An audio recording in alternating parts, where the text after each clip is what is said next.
I remember the first time I met Lisa. It was at a local coffee shop in Portland on a rainy morning. She had this infectious laugh that filled the room, making everything feel lighter, even on the dreariest days. Her eyes sparkled with a sense of adventure, like she was always chasing the next big thing. I was just a rookie cop back then, trying to find my way in a city that seemed both small and vast at the same time. But when I saw Lisa, everything felt like it suddenly made sense. She was different from anyone I had ever met, full of energy, dreams, and a certain intensity that I admired.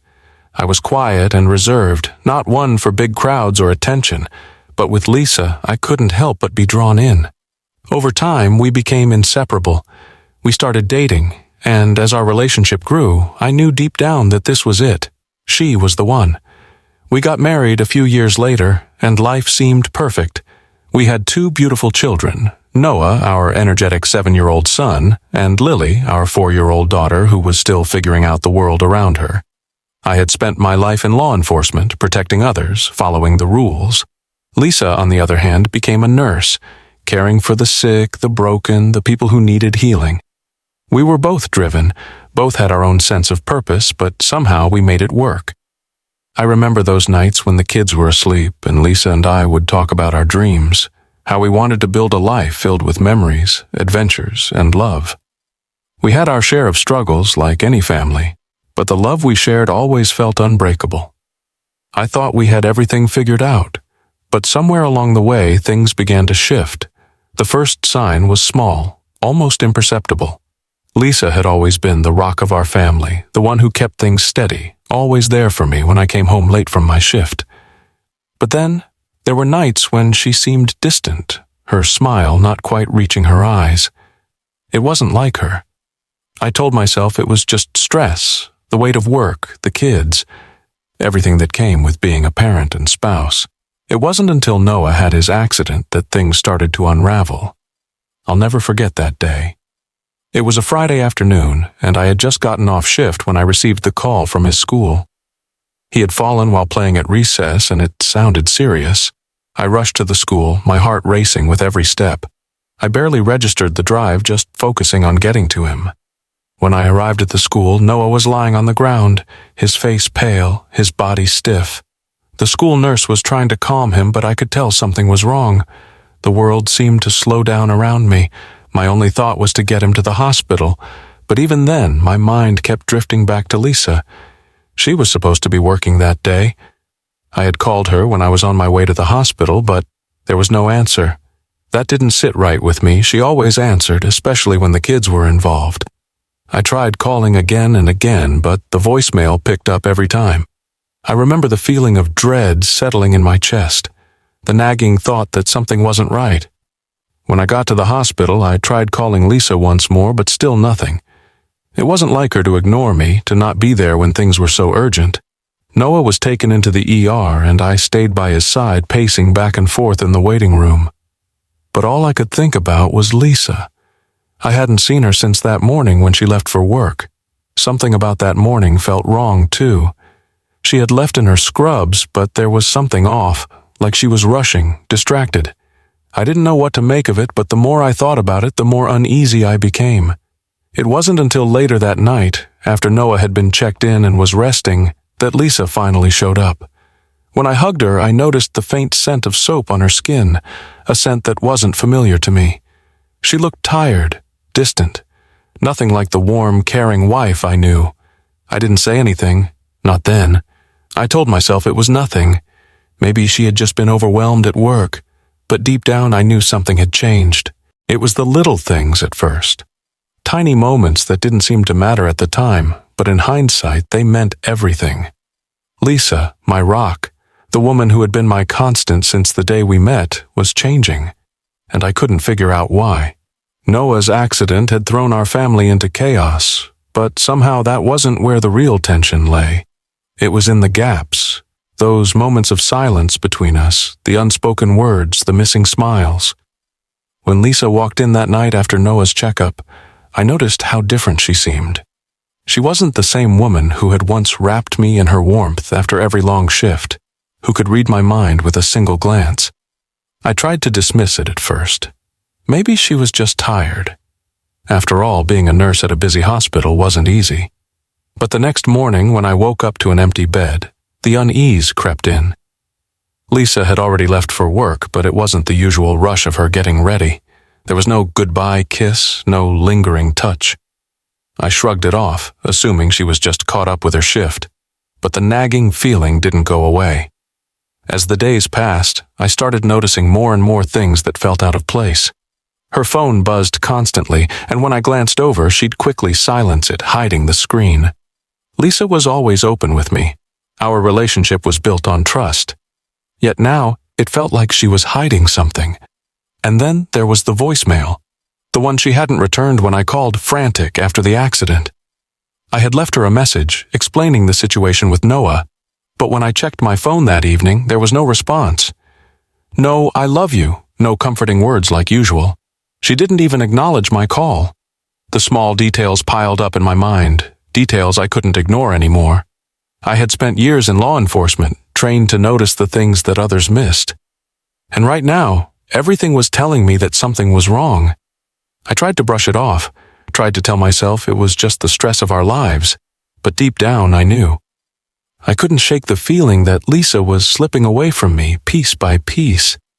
I confronted her that evening when the kids were in bed.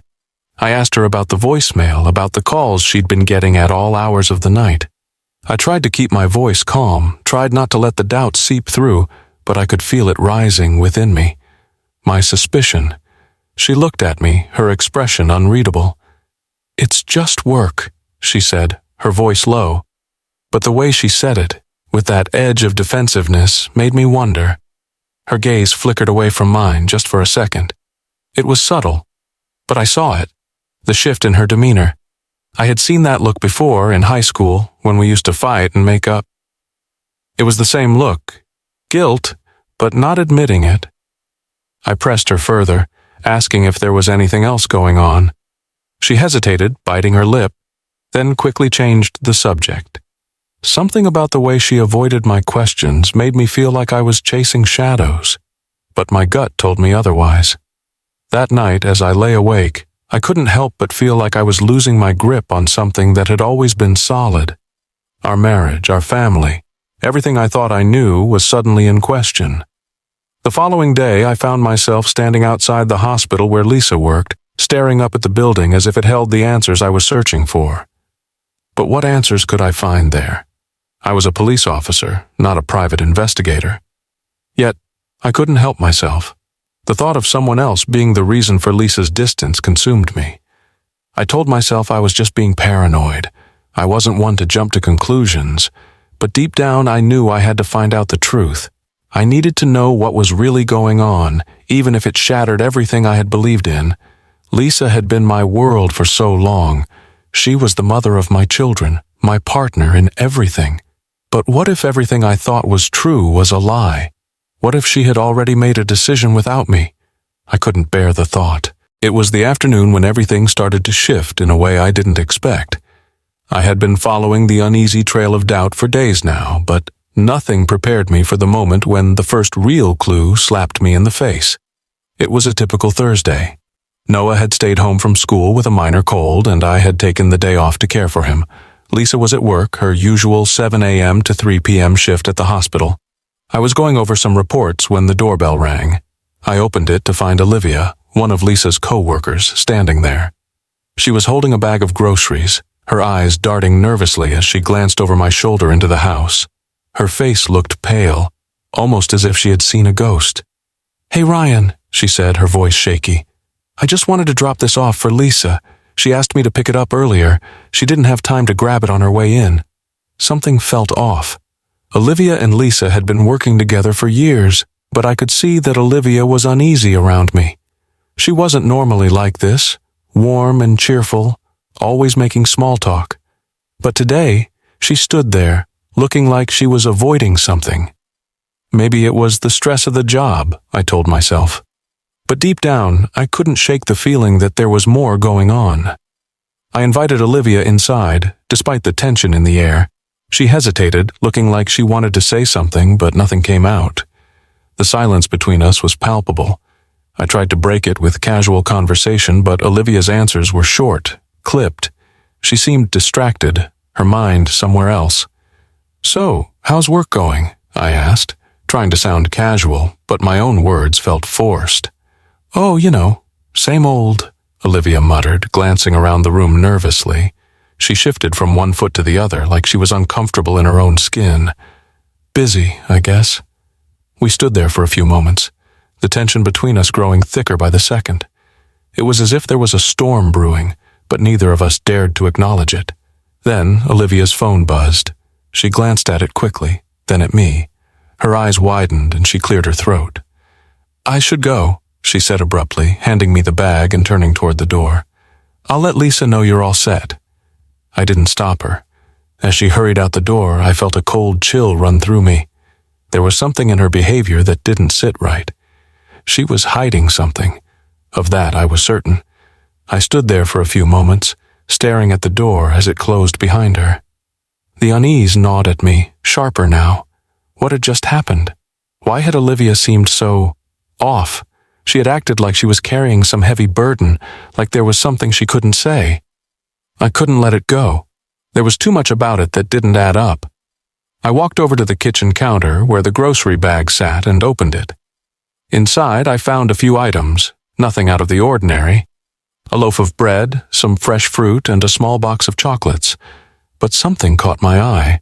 A small receipt, folded carefully at the bottom of the bag.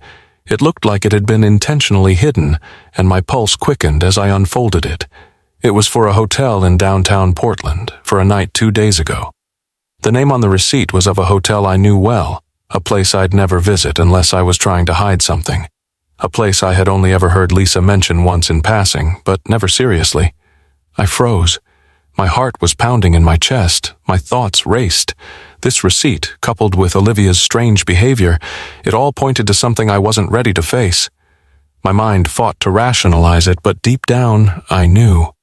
The pieces were coming together, and they didn't fit the picture I had of my family. Could Lisa have been hiding something from me? The thought crushed me, but the evidence was right in front of me. I took a deep breath and sat down at the kitchen table, my hands trembling as I set the receipt down in front of me. What was I supposed to do now? Confront her? Ask her? But the doubt had already planted itself in my mind. I wasn't sure what I would hear, but I was certain that I needed to know. I glanced at Noah, who was quietly playing in the living room, oblivious to the storm that was beginning to gather around our family. And then there was Lily, her laughter echoing from her bedroom as she played with her toys. I couldn't shake the thought. What would happen if I was right? What would happen to them, to our family, if everything I had believed in turned out to be a lie? I had to find out the truth, no matter the cost, and as much as it hurt to think it, I couldn't allow myself to ignore the signs anymore. I couldn't pretend that everything was okay when it clearly wasn't. I couldn't shake the nagging feeling that something was wrong, and that something needed to be done about it. I couldn't ignore the receipt, the lies, and the unease I felt every time Lisa looked at me and avoided my questions. The cracks in our marriage were starting to show, and I couldn't keep pretending everything was fine. The next few days were a blur. I spent more time in the house than usual, observing Lisa's every move, looking for any more clues to confirm what I was beginning to fear. But she was good, too good. She had become almost a master at covering her tracks, making excuses for everything that didn't make sense. Her routine, the way she interacted with me, it all seemed so calculated, and I couldn't stand it. I knew I couldn't keep living like this, unsure, unsettled, waiting for the truth to come to light. I needed answers, and I needed them now. It was Saturday morning when it happened. I had decided, after days of avoiding the truth, that I was going to confront Lisa once and for all, but not like I had before. No more subtle questions, no more sidestepping the issue. This time I would lay everything out, right there in front of her. I couldn't let the doubt consume me any longer. I waited until after breakfast when Noah and Lily were settled into their toys. The house was quiet, almost too quiet. Lisa had just finished her shift, and she had come home with that familiar scent of hospital soap and perfume. I could hear her footsteps in the hallway, the soft shuffle of her shoes across the floor. She was tired, Her eyes were heavy with the weight of the long hours at the hospital. But something about her, in that moment, felt distant, detached. I stood up from the couch, my heart pounding in my chest. I couldn't wait any longer. I walked over to her as she hung her coat in the closet, my voice steady but laced with the tension I felt building inside me. "Lisa," I said, my voice quiet yet firm. "We need to talk." She paused, her back to me. I saw her shoulders tense up, heard her breath catch in her throat. It wasn't the first time I'd asked her to talk, but there was something different in the air now, something heavier. She turned around, offering me a strained smile. "What's wrong?" she asked, her voice trying to sound light, but I could hear the hesitation. I didn't beat around the bush. "What's going on, Lisa?" I asked, my voice cracking slightly as I forced the words out. "What are you hiding from me?" Her eyes widened, and I saw it. The flicker of guilt, the brief hesitation before she masked it with a smile. "What do you mean?" she asked, her voice wavering just a little too much. "There's nothing going on." I took a deep breath, stepping closer. "I found the receipt," I said. Her face immediately drained of color. The smile vanished and her eyes shifted nervously. "You were at the hotel 2 days ago," I continued, watching her closely. "Why? Tell me the truth, Lisa." For a moment she didn't speak. She just stood there, her lips pressed tight, as if she were trying to figure out how to lie her way out of this. I could feel the silence wrapping around us, thick and suffocating. It was as if I was staring at a stranger. The woman I had loved, the woman I had built a life with, was standing in front of me, her eyes darting away, unable to meet mine. Finally she spoke, her voice barely above a whisper. "Ryan, it's not what you think." I couldn't help it. "Then what is it?" I demanded. "What is it, Lisa? Why do you keep lying to me?" She took a step back, wrapping her arms around herself, almost as if trying to protect herself from my words. Her expression was one of pain, but it didn't feel like the kind of pain that came from a guilty conscience. It felt more like someone who had been caught in the act, desperate to defend themselves. "I'm sorry," she said, her voice shaky. "I didn't want you to find out like this." A wave of cold washed over me. It wasn't the apology that hurt. It was the fact that she was apologizing for being caught, not for the betrayal. "Tell me the truth, Lisa," I said, almost pleading. "Who were you with?" Her eyes filled with tears now, but they didn't seem genuine. "Ryan, it's complicated," she began, her words coming out in a rush. There's someone I've been seeing. I didn't mean for it to happen, it just did." The world seemed to stop. My heart dropped into my stomach, the weight of her confession hitting me like a punch to the gut. I had suspected it, felt it deep down, but hearing her say it, hearing her confirm my worst fear, was like the floor collapsing beneath me. "Why, Lisa?" I asked, my voice barely above a whisper. "Why would you do this to us? To me?" She looked at me, her face twisted in anguish. "I never meant to hurt you," she said, tears streaming down her face now.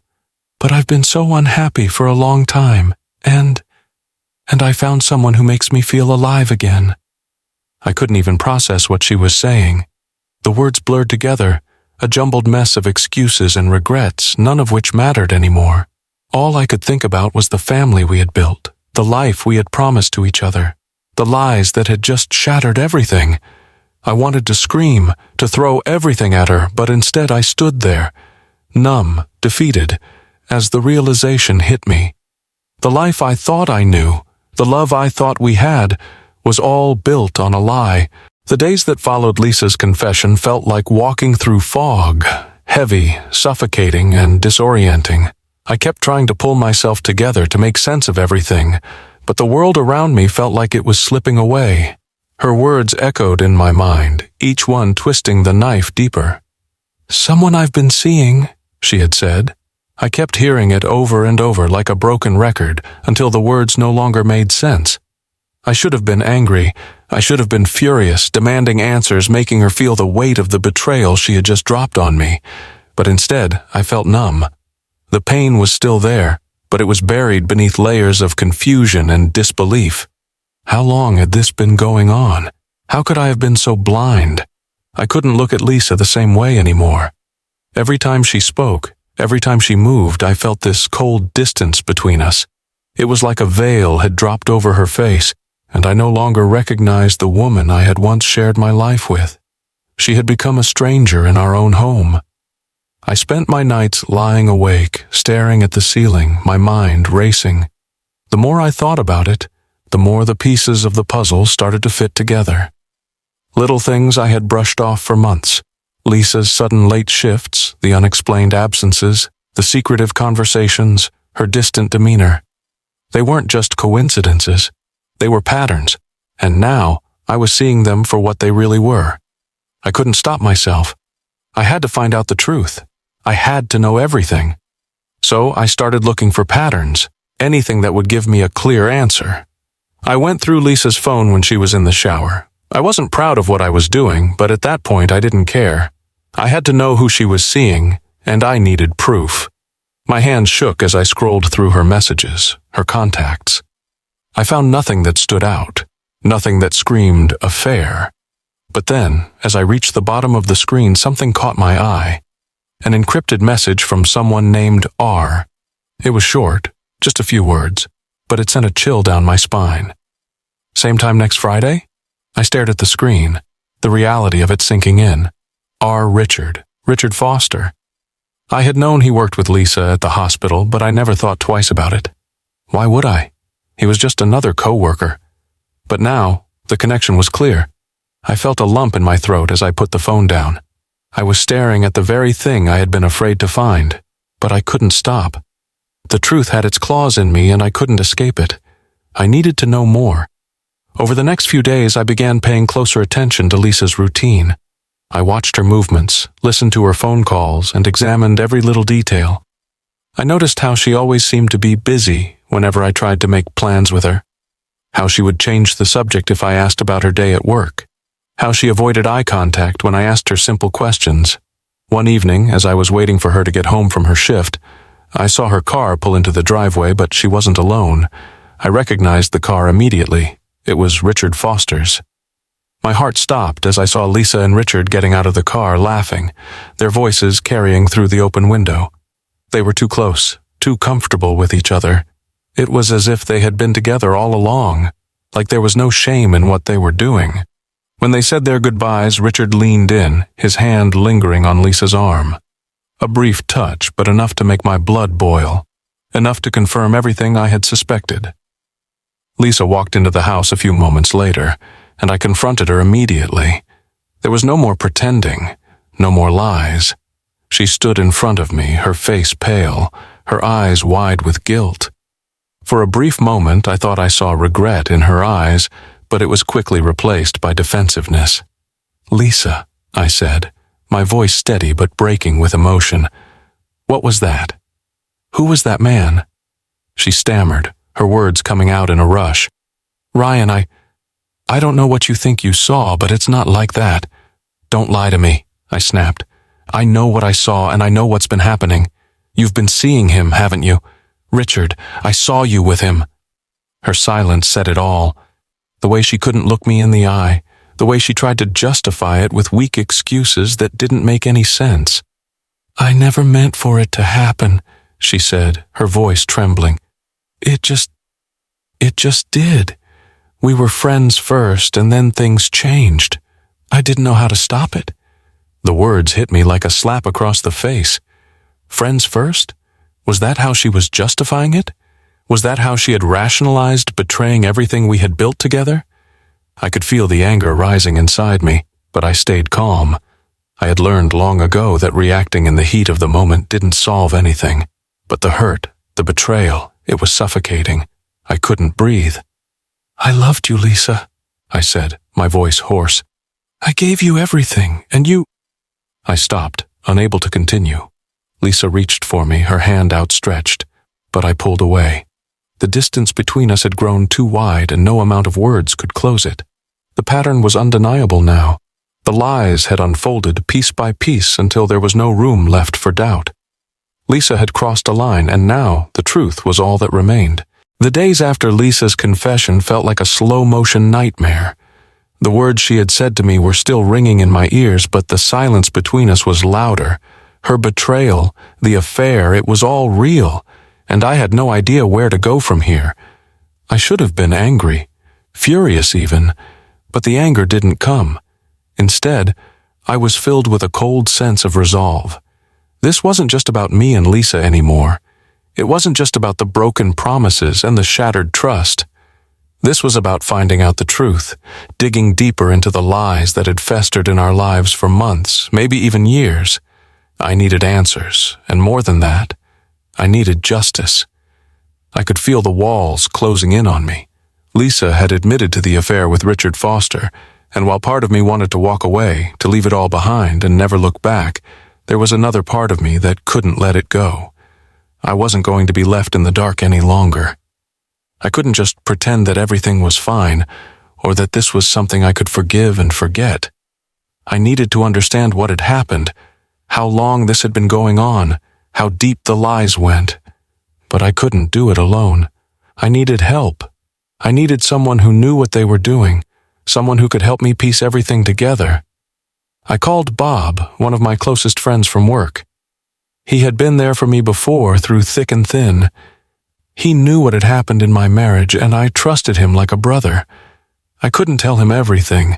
There was no way I could admit just how far gone things were, but I needed his expertise. Bob was a private investigator on the side, though he had never really advertised it. His work as a police officer meant he knew how to gather information without raising suspicion. He knew how to follow people, dig through records, and uncover the kind of dirt that could bring even the most polished liar down. I arranged to meet him at a bar we both knew well, the kind of place where no one asked questions, where no one cared who you were or why you were there. When he walked in, he could see the weight on my face before I even said a word. "You want me to help you find out everything about this Richard guy, don't you?" Bob asked, sitting down across from me. I nodded, feeling the knot in my stomach tighten. "I need to know who he is, where he's been, and how long this has been going on." Bob leaned back in his chair, his eyes focused, serious. "You sure about this? Once you start digging, there's no turning back. You can't unsee the truth, no matter how ugly it gets." I stared at him, my mind racing. "I have to know. I can't keep living with this uncertainty. I can't keep pretending I don't see the truth." Bob nodded slowly, understanding the weight of what I was asking.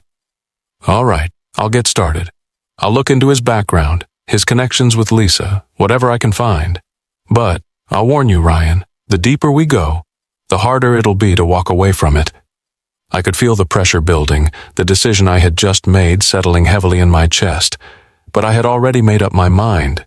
This wasn't just about uncovering Lisa's lies. It was about finding out everything, about taking back control of my life. I wasn't going to sit idly by while everything I had worked for was ripped apart. Bob left after we discussed the details of what he needed to do. I sat alone in the dim light of the bar, trying to calm my racing thoughts. Part of me felt like a fool for letting things get this far, for not seeing the signs earlier. But another part of me was focused on the next step, the search for the truth. Over the next few days, Bob's investigation moved fast. He tracked Richard Foster's movements, gathered information from mutual acquaintances, and dug through hospital records. Every phone call I got from him made my heart race. What would he uncover next? I started watching Lisa more closely. It wasn't enough anymore to just confront her, to ask questions and hope for the truth. She had lied to me for months, and I wasn't going to take her word for anything anymore. Her every movement, every look felt like a performance. I couldn't trust anything she said, and that realization burned through me like a hot iron. Then, just as the anxiety was beginning to eat at me, Bob called with the first real lead. "Ryan," his voice was low, serious. "I've got something you need to see. Meet me at the usual spot." I didn't hesitate. I grabbed my keys, my pulse racing in my ears. As I drove, I wondered what Bob had found, but a part of me already knew. It wasn't going to be good. When I met him, he handed me a folder. Inside, there were photos, pictures of Richard Foster and Lisa taken over the last few months. Some were from the hospital, some from places I didn't recognize. But there was no mistaking the closeness in their body language. the way they interacted when they thought no one was watching. The way she looked at him, it wasn't just professional, it was personal. The truth hit me like a punch to the gut. The lies, the betrayal, it had all been right in front of me, and I hadn't wanted to see it. Bob saw the look on my face and didn't say a word. He didn't need to. The pictures said it all. The photographs Bob had handed me were still burning in my mind when I got home. I felt numb, my heart pounding erratically in my chest. For the first time, I allowed myself to truly face the depth of Lisa's betrayal. It wasn't just an emotional affair anymore. It was physical, and I had seen it with my own eyes. The images were haunting, each frame a painful reminder of what I had failed to see. Lisa and Richard, their smiles exchanged in moments I had believed were reserved for our family, yet there they were, caught in the quiet intimacy of what I couldn't have imagined. I kept telling myself that I needed to confront her, but something held me back. Maybe it was the fear of hearing the words I already knew, maybe it was the hope, however small, that there was some explanation, some detail that could save everything I once held dear. I paced around the living room trying to think, trying to regain control of my emotions. The kids were asleep upstairs, their innocent dreams untouched by the chaos that had consumed my world. I looked around the room and saw the little things, the family pictures, the trinkets we had collected together, the space we had made into our home. It all felt like a lie now. My thoughts were interrupted by the sudden buzzing of my phone. It was Bob. "Ryan, I need you to check something for me," he said, his voice tight, urgent. "I've gone through some of Richard's records, hospital logs, his schedule, and I've noticed a pattern. Something doesn't add up." I sat down, the pit in my stomach growing deeper. "What do you mean?" I asked, my voice barely a whisper. "There's a pattern of meetings between Lisa and Richard that's been happening for months," Bob explained. "And I think it's time you saw it for yourself. You need to understand what we're dealing with here." I didn't waste a second. I grabbed my jacket and headed to the meeting spot Bob had suggested. When I arrived, he was already there, his face grim, his usual easygoing demeanor nowhere to be found. Bob slid a manila folder across the table toward me, and I opened it with trembling hands. Inside were several more documents, schedule printouts, hospital records, and notes detailing specific days when Lisa and Richard had crossed paths, days I had no idea about. "Look at the dates," Bob said quietly. "Notice anything?" I ran my finger over the pages, my breath quickening as the realization dawned on me. The meetings between Lisa and Richard weren't random. They had been happening on specific days, days when I was working late or when Lisa had told me she was too busy to see me, days when she should have been at home with the kids. I felt a sudden rush of anger, but it was mixed with something else, something deeper, something I couldn't quite put into words. Betrayal? Yes, but also shame. Shame that I had allowed this to happen, that I hadn't seen the signs sooner.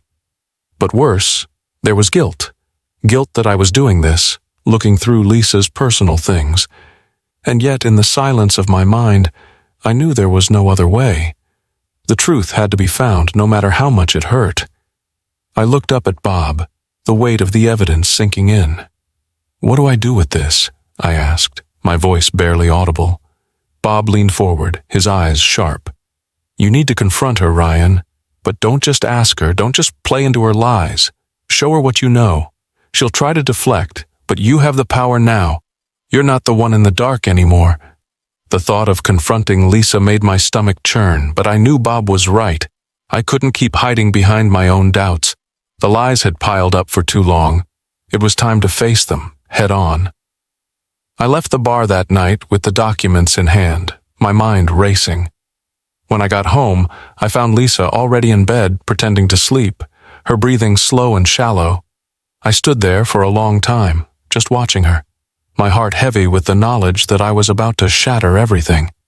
But this was the only way forward, the only way to take back control of my life.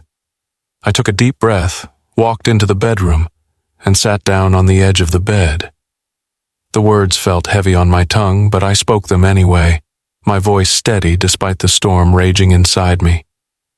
"Lisa," I said softly, "we need to talk. It's time for you to tell me the truth. No more lies." She stirred, opening her eyes slowly, and then her gaze met mine. For a moment, there was a flicker of something, maybe guilt, maybe regret, but it vanished as quickly as it came. She didn't say anything, just waited. "I know about you and Richard," I continued, watching her face for any sign of reaction. "I know about the meetings, the times you've spent together when you should have been home. I know everything, Lisa." Her face paled. She opened her mouth to speak, but no words came out. "I have the proof," I said, holding up the folder. "Now it's your turn to tell me the truth." The folder I had presented to Lisa sat between us, a silent testament to everything that had shattered between us. The truth was out in the open now, but there was no relief, no catharsis. The weight of what was happening was so heavy that I could barely breathe. I had finally confronted her, had forced the truth from her lips. But now the question loomed in my mind. How did we get here? How had we gone from the young couple full of dreams to this broken reality? I couldn't help but think back to the beginning, to when we first met, so young, so full of life and hope. Lisa had always been the one who made everything feel possible. She was my constant, the one person I believed in, the one I trusted above all else. But now, everything felt like a cruel joke. I wanted to scream, to demand answers. But the truth was, I already knew. She had found someone else, someone who wasn't me. And yet, in that moment, as she sat across from me, guilt written all over her face, tears streaming down her cheeks, I couldn't stop myself from thinking about the way we used to be. The first time I'd held her hand, the way we laughed for hours about nothing at all. I remembered how we had talked about growing old together, building a family, facing every challenge as a team. How had it all fallen apart so quickly? I felt a pang of regret, a sharp reminder of everything that once was. How had I missed the signs? Was I so blinded by love, by the life we had built, that I couldn't see her drifting away piece by piece? I was lost in the past when Lisa's voice broke through my thoughts. "I never meant for this to happen, Ryan. You have to believe me," she said, her words barely a whisper. I looked at her, trying to reconcile the woman I had loved with the woman sitting in front of me now. There was a time when her voice had been my comfort. Her touch had been the one thing that grounded me in the chaos of life.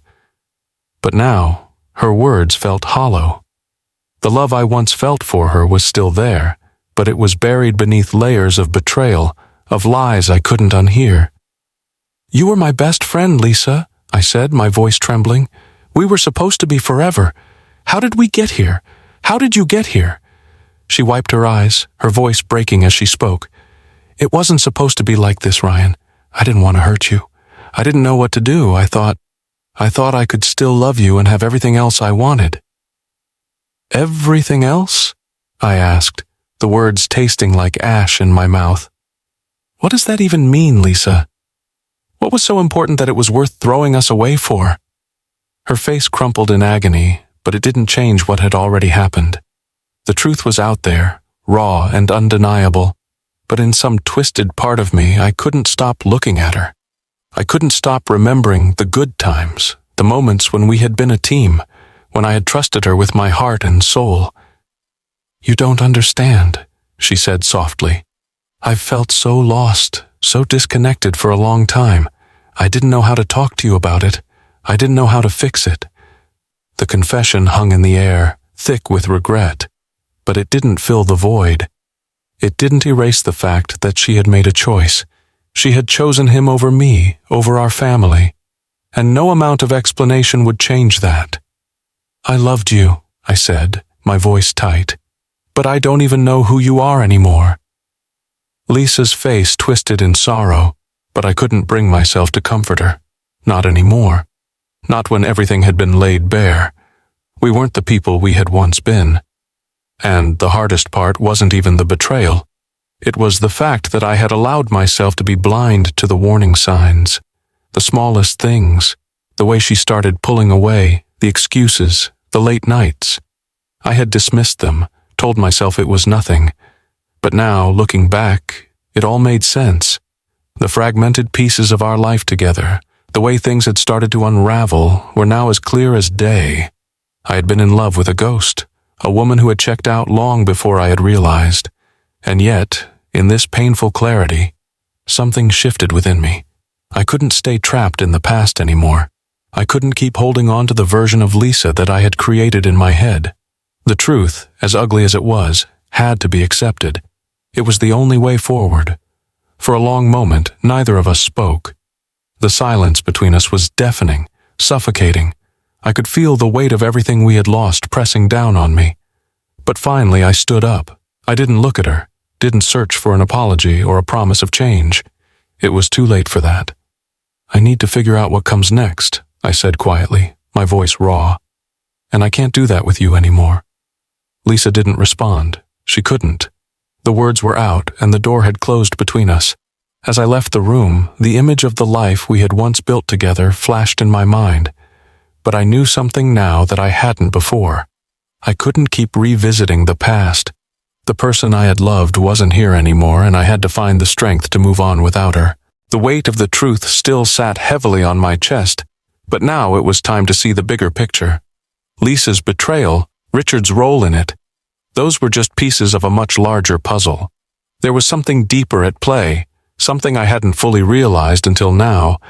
The more I thought about it, the more I began to see that this was no simple affair. It was a scheme, a carefully orchestrated plan to not just destroy our marriage, but to take everything from me. I couldn't rest. I had to find out who was behind this, who else was involved. Lisa had lied to me for months, even years, but this wasn't just about her anymore. The more I pieced together the details, the more I understood that she wasn't the only one pulling the strings.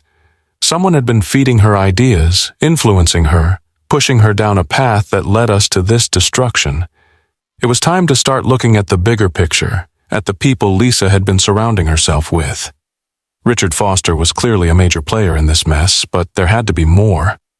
I needed answers, and I wasn't going to stop until I had them. The next step was obvious. I had to confront Richard, but not just him. I had to dig deeper, reach out to people who might know what had been going on behind closed doors. I couldn't do it alone anymore. I needed help. That's when I reached out to Olivia, the coworker who had given me so much of the information that had set everything in motion.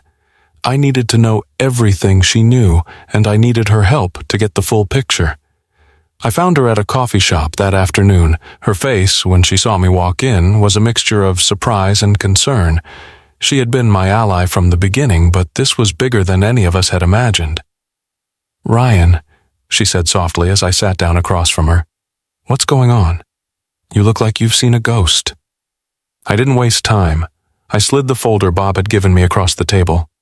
"I need you to tell me everything you know about Richard Foster and Lisa. Everything. And don't hold back." Olivia's eyes flickered with hesitation, but she nodded. She had been nervous around me before, ever since I had started digging into Lisa's affairs. But now there was something different in her gaze, something that told me she knew more than she was letting on. "I don't know how much I can help you, Ryan," she began, looking around the room as if making sure no one was listening. "But I can tell you that something's been off for months. I've seen the way Richard and Lisa have been acting. It's not just professional anymore. They've been meeting after hours, talking about things they shouldn't be. I don't know the details, but it's been getting intense."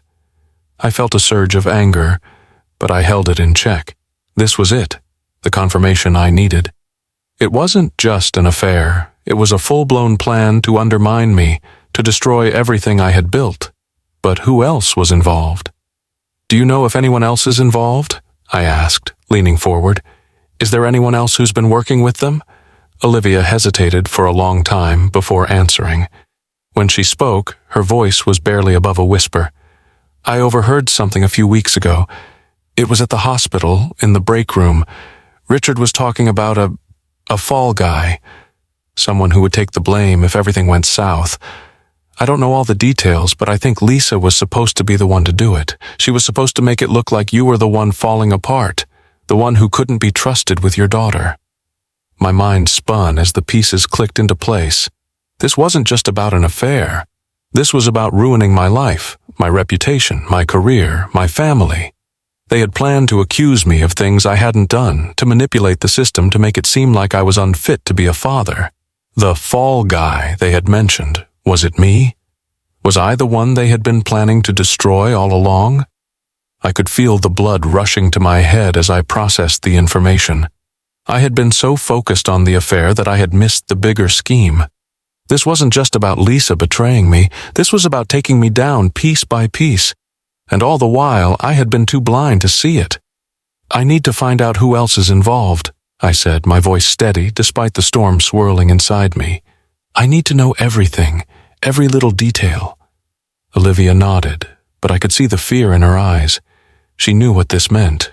She knew the kind of power these people had, and the kind of consequences that would follow if I pushed too hard. "I'll help you," she said, her voice barely a whisper. "But you need to be careful.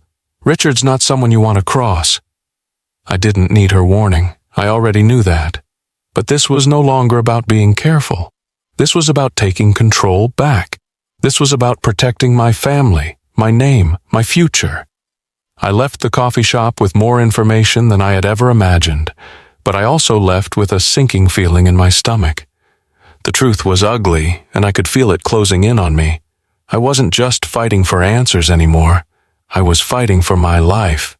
The days since I had uncovered the depth of Lisa's betrayal felt like a blur. The anger, the sadness, they swirled within me, constantly churning. But I had learned to keep it buried. For now, the plan was the only thing that mattered. There was no turning back. I had to make sure the truth came out, but I had to be smart. I had to execute it carefully without allowing any mistakes. One wrong move and everything would fall apart. Bob had been working tirelessly behind the scenes, gathering more information. The scheme was larger than I had ever imagined. Richard Foster, Lisa's lover, wasn't the only player in this drama.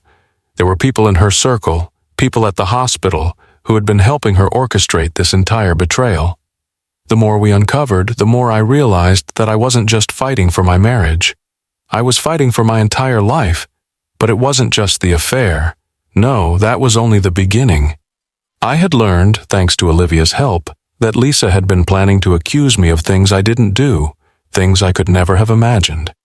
She had been preparing to paint me as an unfit father, to claim that I was mentally unstable, and to use that as a means of gaining sole custody of our children.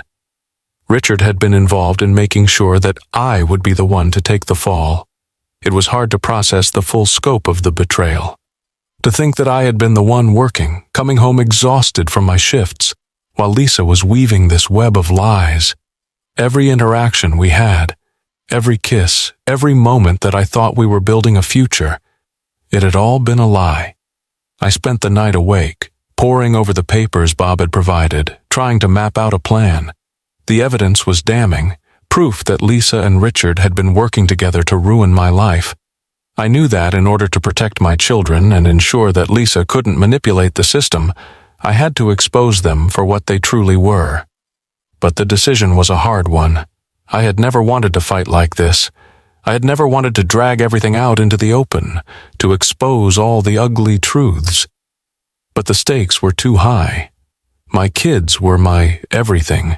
I couldn't let her take them from me, not without a fight. Bob was ready. He had been preparing the legal documents, gathering the necessary evidence. But there was something more I had to do. I needed to confront Richard, to put the final nail in the coffin of the lies they had built.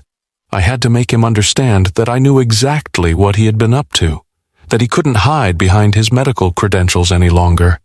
He wasn't going to get away with it. The confrontation was set.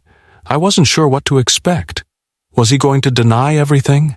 Or was he going to be smug, thinking he had everything under control? Either way, I wasn't going to back down. This was my life, my family, and I wasn't going to let anyone take that from me. I arrived at the office building where Richard worked, feeling my heart race. I had been preparing for this moment for weeks, but the reality of it hit me hard when I saw him standing there in his lab coat, as if nothing had changed. He saw me before I could approach, his eyes narrowing in recognition. "You," he said, his voice laced with disdain. "What do you want?" "I'm not here to talk about small talk, Richard," I replied, my voice firm. "I'm here because I know what you've been doing, and I want you to know that I'm not going to let you destroy my family. You've been plotting with Lisa, haven't you?" For a brief moment, I saw a flicker of uncertainty in his eyes. It was all I needed. I had caught him off guard, and I wasn't going to let him recover. "I don't know what you're talking about," he said, trying to play it off, but the nervousness was clear. His usual smug demeanor was slipping. "Don't lie to me," I snapped. "I have everything, proof, photos, records. You've been conspiring with Lisa to ruin me. I know about the custody plans, the false accusations. I know how you've been using your position to manipulate the system." Richard's face turned white, and for the first time he seemed genuinely afraid. "You don't know what you're dealing with, Ryan," he warned, his voice shaking. "You don't want to do this." "Oh, but I do," I replied, my voice cold. "Because if you think I'm going to let you take my kids, destroy everything I've worked for, then you're sadly mistaken." He stood there, frozen, knowing the weight of the situation was much bigger than he could handle. I had him cornered now. His last hope was that I would back down, but I wasn't going to give him that satisfaction. "I'm giving you one chance," I said, my voice firm but low. "Step away from my family and leave us alone. If you don't, I will expose everything. I will make sure everyone knows what you've done, and you will pay for it." Richard opened his mouth to respond, but nothing came out. He knew I had won. The scheme was in motion now, and it wasn't going to stop until the truth came out. The calm before the storm was over. There was no more avoiding the inevitable.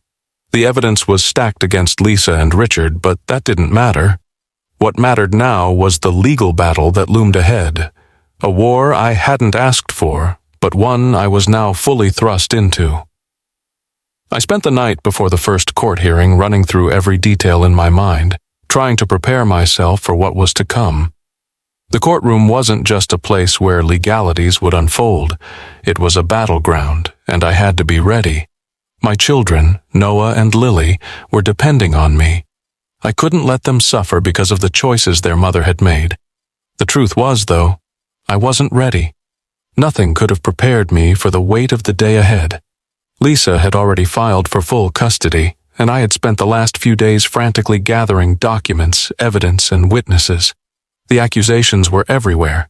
Lisa claimed that I was mentally unstable, that I had been emotionally abusive, that I couldn't provide a stable home. It was a well-thought-out strategy, designed to make me look like the villain while she played the victim. But the truth, the real truth, was much darker. I arrived at the courthouse early, my stomach churning with nerves. My lawyer had gone over everything with me the night before. We had a plan, one that involved taking down every lie and exposing it for what it was. But even with all the evidence on my side, the road ahead was going to be rough. Lisa had an army of people behind her, ready to twist the facts and manipulate the court in her favor. But I couldn't back down. I had to protect my family, even if it meant putting my own heart through the ringer. As I walked into the courtroom, my eyes found Lisa almost immediately. She was sitting at the other side, her face calm, almost cold. She didn't look like the woman I had loved.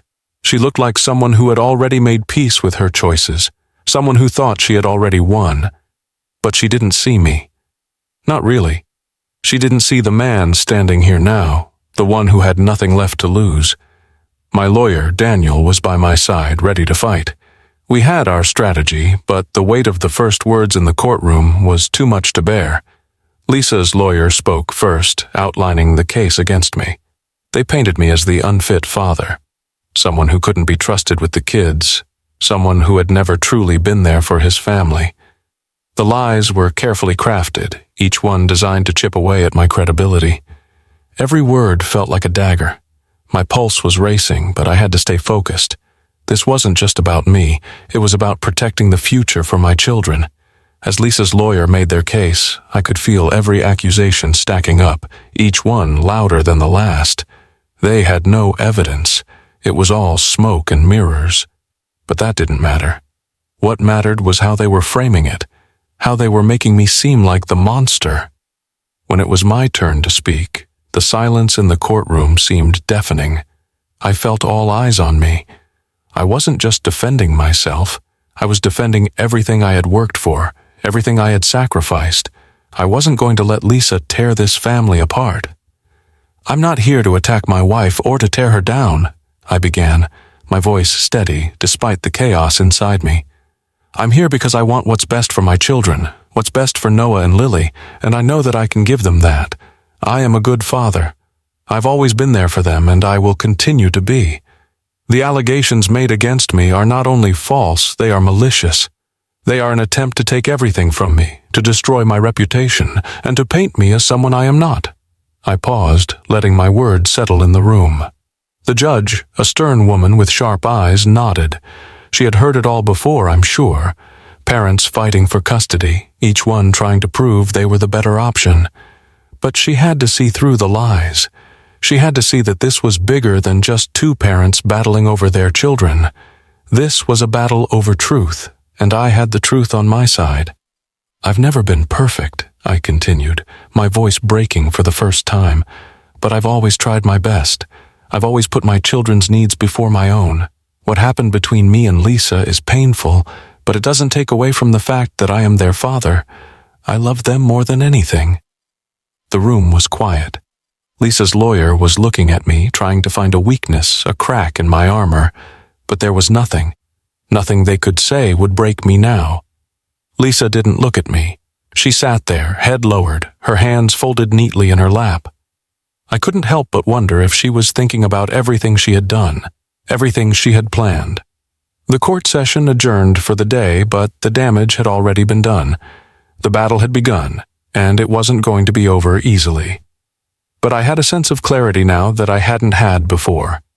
I had nothing left to lose, and I was going to fight for my children no matter what it took. The courtroom had never felt so cold, so isolating. It was over.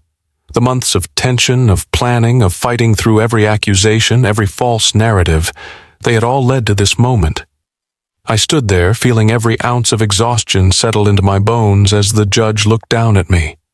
The verdict was coming. I had prepared myself for anything. Another day of accusations, perhaps a small victory here and there. But deep down, I had never allowed myself to believe that this would be the end, that I would actually win. Lisa had done everything she could to paint me as the villain. Every time she spoke, she made me out to be the father who didn't care, the man who couldn't provide a safe home.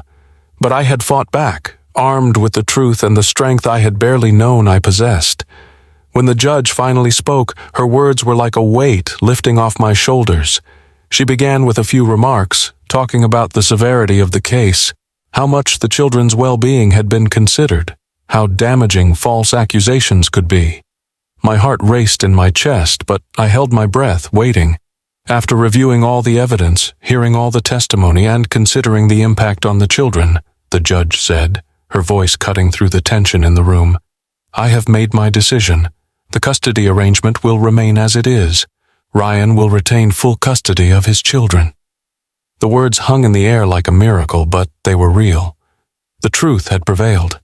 I didn't let myself smile. I didn't let any emotions show, even as a wave of relief washed over me.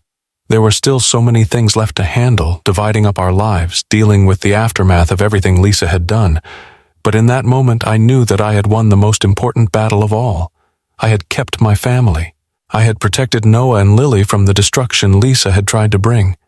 I glanced over at Lisa, sitting on the other side of the courtroom, her face a mixture of shock and disbelief. Her eyes met mine for just a second before she quickly looked away. I could feel the weight of everything she had tried to do, everything she had believed she would succeed in. But now, there was nothing left for her. She had lost. I walked out of the courtroom with a quiet strength I hadn't known I had. It was over. The weight of it all was lifting, but there was still a long road ahead. It wasn't about the victory anymore. It was about rebuilding, about proving to my children that they were safe, that they would be loved and protected. I walked into the hallway, and there, standing by the exit, was Olivia. Her eyes met mine, and for a moment I saw something unspoken between us. She had been a part of this journey, a quiet ally, a friend who had stood by me when I had no one else to trust. "Congratulations," she said softly, giving me a warm smile. "You did it." I nodded, the relief washing over me again. It was a strange feeling, like waking up from a long, terrible nightmare, unsure of how much time had passed, but knowing that the worst was finally over. I could finally breathe again. "Thank you," I said, my voice thick with emotion, for everything. Olivia offered me a supportive glance, but she didn't press. She knew how much this had cost me. She knew what I had gone through to get here. You're a good father, Ryan. They're lucky to have you. The words hit me harder than I expected. It wasn't just about the victory in the courtroom anymore. It wasn't about what Lisa had tried to take from me. It was about what I had been able to give back to my children. I had given them the stability they needed, the security they deserved. I could finally keep my promise to them, no matter what happened next. I walked out of the courthouse with a sense of finality. The storm had passed. The chaos was over. There was still a lot to rebuild, a lot of damage to heal. But I knew now that nothing could break me. I had come through it all. I had stood up, faced the darkest parts of my life, and fought for what mattered most. I was a father. And nothing, no lie, no betrayal, no scheming could ever take that away from me.